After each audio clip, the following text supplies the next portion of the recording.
keturunan Indonesia, Maes Hilgers dan Eliano Rejders, telah resmi menjadi warga negara Indonesia. Kedua pemain itu mengambil sumpah WNI di Kedutaan Besar Republik Indonesia Brassel, Belgia, Senin 30 September 2024. Ketua Umum PSSI, Erick Thohir, pun mengapresiasi setinggi-tingginya usaha semua pihak, mulai dari Presiden Joko Widodo, DPR, jajaran Kemenkumham, dan Kementerian Dalam Negeri.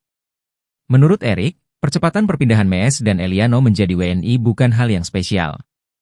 Hal ini sebagai bentuk fleksibilitas mengingat waktu dan kebutuhan timnas Indonesia jelang laga putaran ketiga kualifikasi Piala Dunia 2026 zona Asia.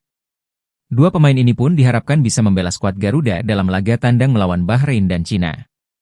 Timnas Merah Putih dijadwalkan tandang melawan Bahrain pada Kamis, 10 Oktober dan Cina pada 15 Oktober 2024. Download Tribun X sekarang. Menghadirkan lokal menjadi Indonesia.